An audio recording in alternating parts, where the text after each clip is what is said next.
নমস্কার। Castle of স্টোরিজে সকল শ্রোতা বন্ধুদের স্বাগত জানাই। আমাদের আজকের নিবেদন হরিনারায়ণ চট্টোপাধ্যায় রচিত ভৌতিক।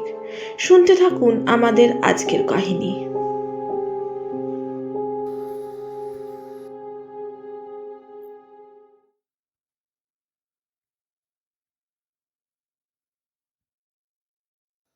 ভূত আছে কি নেই এ তর্ক বহুদিনের। ভগবানের অস্তিত্ব নিয়েও এ ধরনের তর্ক আদিম যুগ থেকে চলে এসেছে। বিজ্ঞানের যুগে তোমরা হয়তো এসব মানতে চাইবে না। ভূতের কথা তোমাদের মতন এতদিন আমিও বিশ্বাস করতাম না।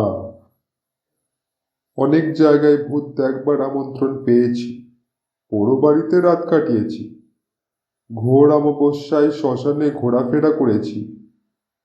কিছু চামচিকি আর শেয়াল ছাড়া আর কিছু চোখে পড়েনি। ভূত সম্বন্ধে আমিও ঘোরতর অবিশ্বাসী হয়ে উঠেছিলাম। এমন সময় ব্যাপারটা ঘটল। ঠিক আমাদের পাশের বাড়িতে থাকে সমর রায়। ছেলেটি দেখতে যেমন সুন্দর, লেখাপড়াতেও তেমনি উৎসাহী।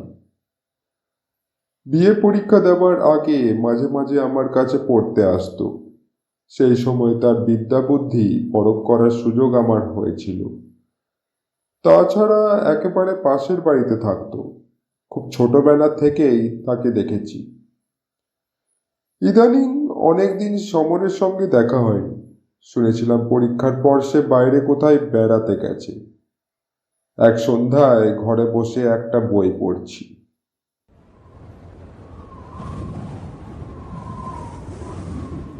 বাইরে ঝড়ের আভাস। জানলা দরজার পর্দাগুলো দমকা বাতাসে উঠছে। দু এক ফোঁটা বৃষ্টিও যেন গায়ে এসে পড়ল। কিন্তু বইটা এত ভালো লাগছিল যে উঠে গিয়ে জানলাগুলো বন্ধ করব তা ইচ্ছা করল না। হঠাৎ সশব্দে দরজাটা খুলে গেল। ভাবলাম ঝড়। চোখ ফিরিয়েই কিন্তু অবাক হলাম। সমর এসে দাঁড়িয়েছে, উস্কো খুস্কো চুল। বইটা মুড়ে প্রশ্ন করলাম, কি সমর, কবে ফিরলে? সমর সোফায় আমার পাশে বসে বলল, একটু আগেই। জামা কাপড় ছেড়েই আপনার কাছে চলে এসেছি। কি ব্যাপার? আপনার সময় হবে এখন? আপনার সঙ্গে কথা ছিল। আমি হেসে বললাম, অফুরন্ত সময়, বলো তোমার কি কথা আছে। আপনি ভূতে বিশ্বাস করেন মাস্টার মশাই? এ প্রশ্ন হাজার জায়গায় শুনেছি। সোজাসুজি উত্তর না দিয়ে বললাম, কি বলতে চাইছো বলো তো? মৃত্যুর পরে মানুষ শেষ হয়ে যায় না মাস্টার মশাই। ভূত বলুন, আত্মা বলুন, তারা আছে। মাঝে মাঝে তারা দেখাও দেয়। বুঝলাম কোনো কারণে সমর খুব উত্তেজিত হয়েছে। অনেকেই আধো অন্ধকারে গাছপালা দেখে ভূতপ্রেত কল্পনা করে। সমরের পিঠে হাত রেখে বললাম, মাথা ঠান্ডা করে কি হয়েছে বলতো? সমর মোচার ফুট দিয়ে মুখ আর কপাল মুছে নিল। তারপর একটু দম নিয়ে বলতে আরম্ভ করল, লখনৌতে আমার পিসির বাড়ি, আপনি জানেন বোধহয়। হ্যাঁ, তোমার কাছেই শুনেছি। তিনি কোন স্কুলের শিক্ষিকা না? সমর ঘাড় নাড়ল, তারপর বলল,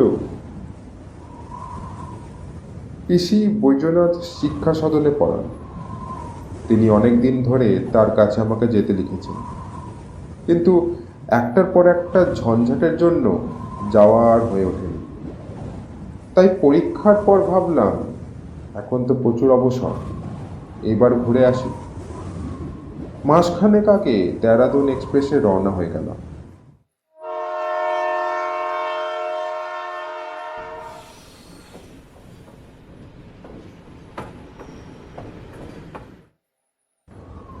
আমি সোফার ওপর পা দুটো তুলে ভালো করে বসে বললাম, হ্যাঁ, তোমার বাবার কাছে শুনেছি। আপনি শুনলে হাসবেন। এই জীবনে আমার প্রথম রেলযাত্রা, কাজেই উৎসাহের অন্ত ছিল না। প্রত্যেক স্টেশনে ট্রেন থামতেই আমিও নেমে প্ল্যাটফর্মে পায়চারি করতে আরম্ভ করি। গার্ডের হুইসেলের সঙ্গে সঙ্গে ছুটে এসে কামরায় উঠে পড়ি। কিন্তু এক স্টেশনে বিপদ ঘটল। কি? ট্রেন ছেড়ে দিল তো? এক স্টেশনে নেমে এদিক ওদিক বেড়াচ্ছি, হঠাৎ দেখলাম একটি বছর 8-9-এর মেয়ে, বেশ ফুটফুটে চেহারা, কোঁকড়ানো চুল, পরনে নীলচে রঙের একটা ফ্রক, আমাকে হাত নেড়ে ডাকছে। প্রথমে ভাবলাম আমারই ভুল হয়েছে, মেয়েটি বোধহয় অন্য কাউকে ডাকছে। এদিক ওদিক চেয়ে দেখলাম না, আর কেউ তো ধারে কাছে নেই। মেয়েটিকে বাঙালি বলেই মনে হলো। প্ল্যাটফর্মের ওপর বেশিরভাগই অন্য জাতের জটলা। মেয়েটির সাথে চোখাচোখি হতেই আমায় সে হাতছানি দিয়ে ডাকল। ভাবলাম বিদেশে মেয়েটি নিশ্চয়ই কোনো বিপদে পড়েছে, আমাকে সজাতি দেখে সাহায্য চাইছে। মেয়েটির দিকে এগিয়ে গেলাম। মেয়েটি দাঁড়িয়েছিল। আমি এগোতেই সে চলতে শুরু করল স্টেশনের বিশ্রাম কক্ষের দিকে। বুঝতে পারলাম সম্ভবত ওই বিশ্রাম কক্ষে তার কোনো আত্মীয় বা আত্মীয়া বিপদে পড়েছেন কিংবা হঠাৎ অসুস্থ হয়েছে। কিন্তু না, বিশ্রাম কক্ষের সামনে একটু দাঁড়িয়ে মেয়েটি ঘাড় ফিরিয়ে আমাকে দেখে আবার হাত নেড়ে ডেকেই আরও এগিয়ে গেল। এধারে একটা বকুল গাছ, অজস্র বকুল ঝরে পড়ছে পথের উপর। পাশে স্টেশনের সীমানার রেলিং। মেয়েটি তার কাছে গিয়ে দাঁড়ালো। আমি জোরে হেঁটে মেয়েটির কাছে গিয়ে দাঁড়ালাম। আর ঠিক সেই সময় কি হলো? সেই সময় হুইসেল দিয়ে ট্রেনটি ছেড়ে দিল। এদিকে চেয়ে দেখি মেয়েটি উধাও। এক নিমেষে যেন মুছে গেল। আমি ট্রেনের দিকে ছুটলাম, কিন্তু ধরতে পারলাম না। দুরন্ত গতিতে ট্রেন যেন আমার চেষ্টাকে উপহাস করতে করতে বেরিয়ে গেল।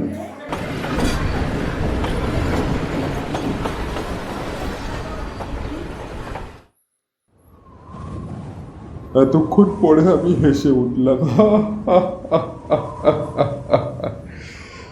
এই তোমার ভৌতিক গল্প? মেয়েটি তোমায় বোকা বানিয়ে সরে পড়েছে।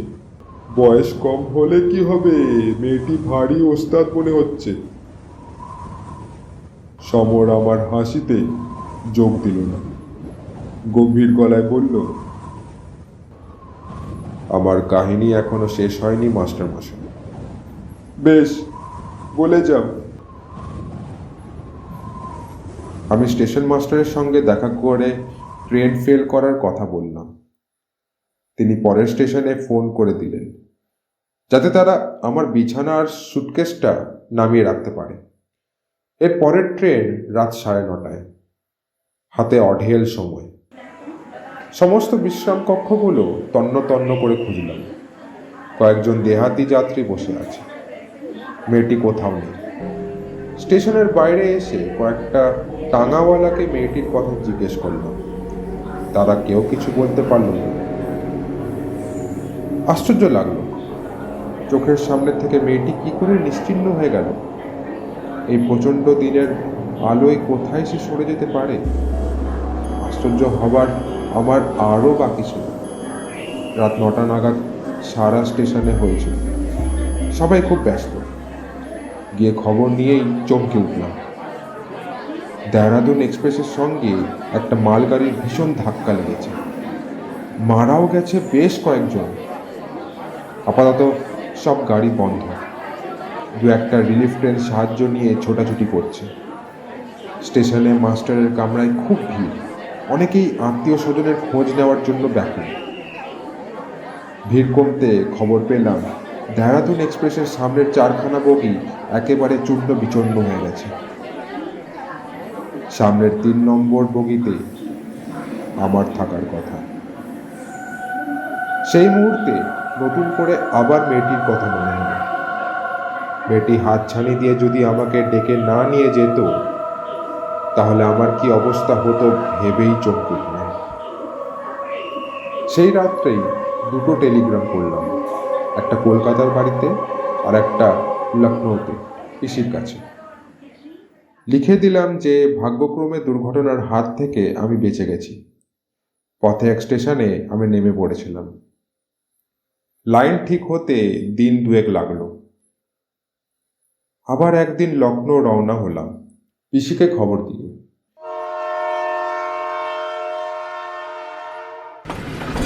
সারা রাত সেই মেয়েটির কথা ভাবতাম। বিধাতার আশীর্বাদের মতো মেয়েটি যেন আমার প্রাণ রক্ষা করতে এসেছিল। কিন্তু কাজ শেষ করে মেয়েটি কোথায় মিলিয়ে গেল। পরের দিন 11টা নাগাদ লখনৌ পৌঁছালাম। স্টেশনে পিসি এসেছিলেন। খুব ছোটবেলায় তাকে দেখেছিলাম, তবু চিনতে অসুবিধা হলো না। পিসির চেহারা প্রায় একই রকম আছে। প্রণাম করতেই বুকে জড়িয়ে ধরলেন, বললেন, খবরের কাগজে ট্রেন দুর্ঘটনার খবর পড়ে আমার যা অবস্থা হয়েছিল, কেবল মনে হচ্ছিল এর জন্য যেন আমি দায়ী। আমি বারবার তোকে আসতে লিখেছিলাম, তারপর তোর টেলিগ্রামটা পেয়ে আমার ধরে প্রাণ এলো। এ কি ব্যাপার বলতো? সব ব্যাপারটা বললে হয়তো পিসি বিশ্বাসই করতেন না, বিশেষ করে তিনি যখন স্কুলে বিজ্ঞান পড়ান। কাজেই মেয়েটার ব্যাপারটা বেমালুম চেপে গিয়ে বললাম। চা খেতে একটা স্টেশনে নামতে ট্রেন ছেড়ে দিল পিসি। ছুটে গিয়েও ট্রেনটা ধরতে পারলাম না। পিসি স্বস্তির নিঃশ্বাস ফেলে বললেন, ভগবান তোকে বাঁচিয়েছেন। জন্ম জন্ম যেন তোর এই চা খাওয়ার নেশাটা থাকে বাপ। দুজনের টাঙ্গায় উঠলাম। প্রায় আধ ঘন্টারও ওপর চলার পর একটা বাড়ির সামনে টাঙ্গা থামল। পিসি নেমে চিৎকার করলেন, সুন্দর, আরে ও সুন্দর।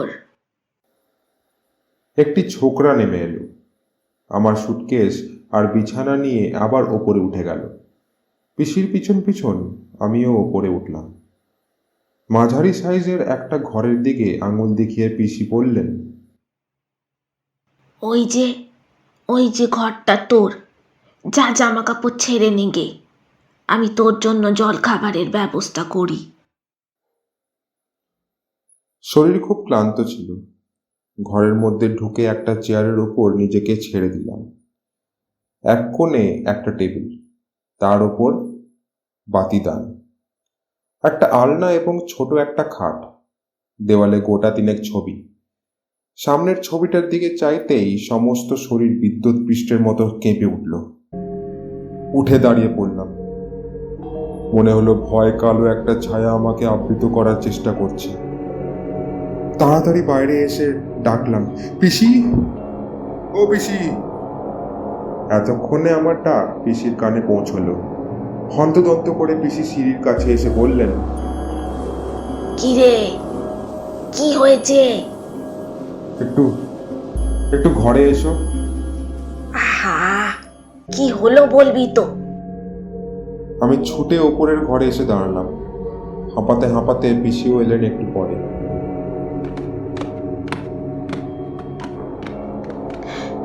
কি হলো রে তোর? শরীর খারাপ হয়নি তো রে? ঘামছিস কেন? জামার আস্তিন দিয়ে কপালের ঘামের বিন্দু মুছে ফেলে বললাম, শরীর আমার ঠিক আছে, কিন্তু এই ছবিটা কার? ওই যে। হাত দিয়ে ফটোটা দেখালাম। পিসি বললেন, ওটা তো টুনুর ফটো, আমার মেয়ে টুনু। তোমার মেয়ে? হ্যাঁ, তাকে তুই দেখিসনি? তোর জন্মাবার বছর খানেক আগে টুনু মারা গেছে টাইফয়েডে। বছর 8 বয়স হয়েছিল। শেষ দিকে পিসির কণ্ঠস্বর একটু গাঢ় হয়ে এলো। পিসি নিজেকে সামলে নিয়ে বলল, তা কি বলবি বল। তুমি কি বিশ্বাস করবে পিসি? বিশ্বাস করবার কথা নয়। টুনুদির সঙ্গে আমার দেখা হয়েছিল। আমার কথা শেষ হবার আগেই পিসি ধপাস করে চেয়ারে বসে পড়লেন। ভাবলেন নির্ঘাত ছেলেটার মাথা খারাপ হয়েছে। একটু একটু করে সব বললাম। যখন শেষ করলাম, পিসির চোখ দিয়ে তখন টস টস করে জল পড়ছে। পিসি বিজ্ঞান পড়ান, কিন্তু একটি কথার প্রতিবাদ করলেন না, কিছু অবিশ্বাস করলেন না, শুধু বললেন, টুনুই তোর প্রাণ বাঁচিয়েছে।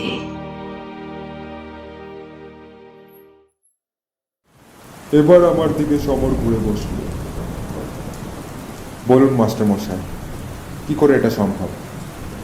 মারা যাওয়ার পরও কি আত্মার স্নেহ, দয়া, মায়া, আকর্ষণ থাকে? নিজের আত্মীয়দের বাঁচানোর জন্য তারা কি মানুষের দেহ ধরে আবার ফিরে আসতে পারে মরলোকে? বাইরে ঝড়ের সঙ্গে প্রবল বৃষ্টি শুরু হয়েছে। জলের ঝাপটায় ঘরের অনেকখানি ভিজে গেছে। সেই দিকে চেয়ে চুপ করে বসে রইলাম। কি উত্তর দেব সমরের প্রশ্নে?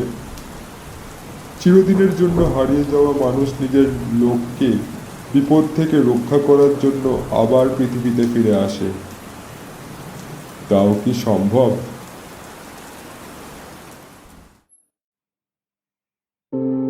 শুনছিলেন হরিনারায়ণ চট্টোপাধ্যায় রচিত ভৌতিক।